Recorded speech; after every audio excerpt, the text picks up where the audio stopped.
Elle vient me voir, elle fait: «Ouais, quand est-ce que tu trouves quelqu'un, toi?»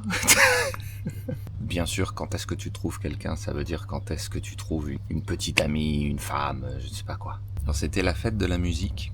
Il y avait des groupes qui venaient jouer dans le village, et t'as un peu tout le village qui se réunit à ce moment. Et il y a des moments comme ça chaque année où tout le monde se revoit. Chaque personne a des enfants, on se croise à l'école, etc. Et puis au bout d'un moment, on sait vraiment qui est qui est le papa ou la maman de qui. Et, et cette dame, elle est gentille, elle s'inquiète pour moi. Elle vient me voir chaque année à ces fêtes-là pour me demander comment je vais. Et il y a des années où, parce que je travaillais trop ou parce que ça allait pas bien dans ma vie, eh bien, j'avais pas un air très joyeux et elle venait me voir pour prendre de mes nouvelles. Ou au-delà de l'air pas très joyeux, des fois, tu sais, bah, si t'es pas bien dans ta vie, t'es un peu fermé.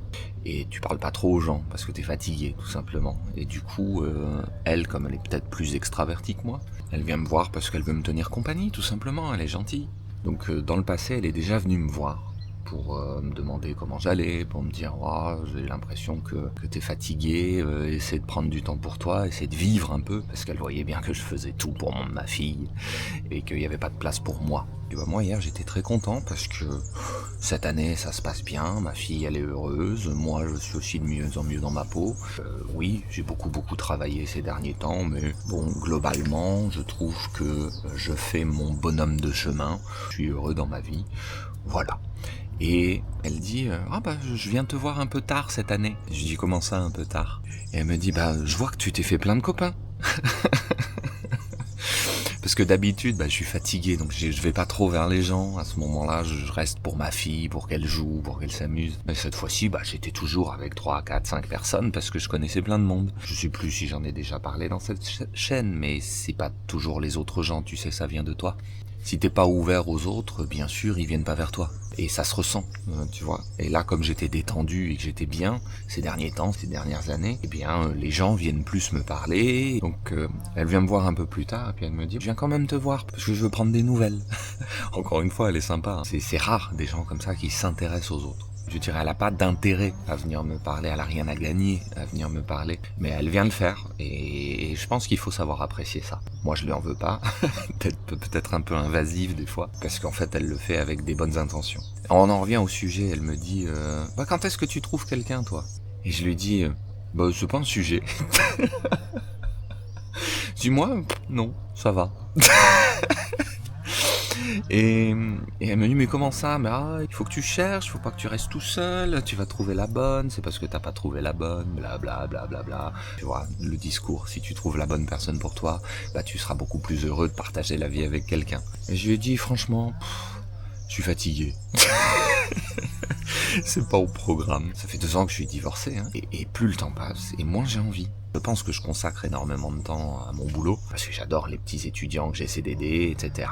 Et voilà, je suis content de ce rôle que j'ai d'aider les autres. Je me sens utile. Je pense que c'est rare de se sentir utile comme ça dans son boulot. Et en plus, je prends mon rôle de père très au sérieux.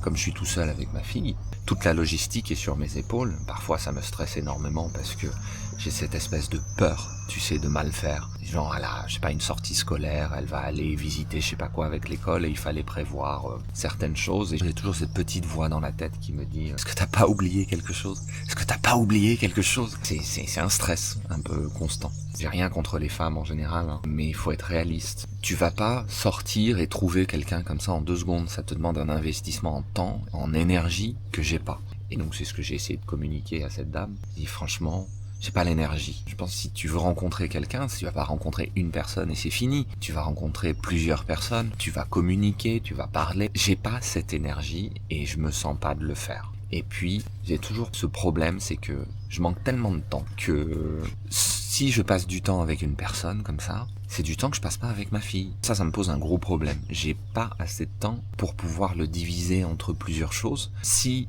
je consacre du temps à une personne, c'est du temps que je consacrerai en moins à ma fille et j'ai un gros problème psychologique avec ça. Franchement, faut être réaliste quoi. J'ai pas la tête à ça. Je pense que les statistiques jouent contre moi. Que les relations, je crois que ça devient de plus en plus compliqué. Et quand je vois comment ça évolue, j'ai pas envie en fait de jeter de l'énergie dans un puits sans fond.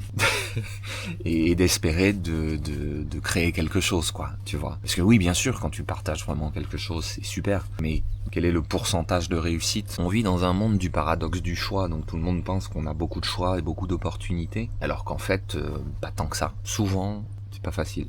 Elle est peut-être d'une autre génération, elle a 10 ans de plus que moi. Bah, elle peut pas concevoir la vie sans quelqu'un. Elle me dit, mais je suis content que tu sois heureux, mais j'aimerais bien que tu sois vraiment encore plus heureux, tu vois. Pour elle, l'image de son bonheur, c'est de le partager avec une autre personne. J'ai dit, écoute, les jeunes, maintenant, ils se mettent plus en relation et ils vont très bien, non? Bon, ça l'a fait changer un peu de ton. Elle s'est dit, oui, c'est vrai. Bah écoute, voilà, c'est la même chose. Moi, je vais bien en ce moment. J'ai pas envie de bouleverser ce petit train-train que je me suis créé et qui fait que je suis bien. Écoute, moi, si j'ai un peu de temps pour monter sur mon vélo et aller voir un peu le paysage, c'est déjà pas mal. Bon, bah alors du coup, c'est le sujet, ça. Est-ce que t'as besoin d'une relation aujourd'hui? Je crois qu'on avait, historiquement, besoin les uns des autres. Besoin d'un couple, quoi, pour avancer. Est-ce qu'aujourd'hui on a vraiment encore besoin d'un couple? Je crois que dans le monde où l'énergie elle est abondante, pourquoi je dis ça, l'énergie est abondante, c'est parce que on a des machines qui font plein de trucs pour nous, donc on n'a pas ce besoin de survie. Avant, il fallait que tu fasses ta lessive à la main, ta bouffe, ta machin, enfin t'as une vie compliquée, ça se conçoit pas tout seul. Il fallait être un groupe. Aujourd'hui, t'as des machines qui font des tonnes de trucs pour toi et tu peux acheter des t-shirts, des vêtements, des conneries parce que t'as des machines qui ont créé ces trucs. Pourquoi les machines fonctionnent? Parce que il y a de l'énergie. Donc dans un monde où il y a de l'énergie abondante, est-ce qu'on a encore vraiment besoin de l'un de l'autre? Et c'est peut-être ça la crise actuelle. Je pense pas que ce soit une histoire d'hommes et de femmes. Je vois beaucoup de gens qui résument ça à maintenant les femmes ont plus besoin des hommes. Je crois qu'en fait c'est pas les femmes ont plus besoin des hommes, c'est on n'a plus besoin de l'autre et que ça se retranscrit dans la société. Les gens commencent à se dire ça va, c'est bon, j'ai pas besoin de ça. C'est trop compliqué, ça va. Bon, je me demande bien ce que t'en penses toi. Allez, ciao.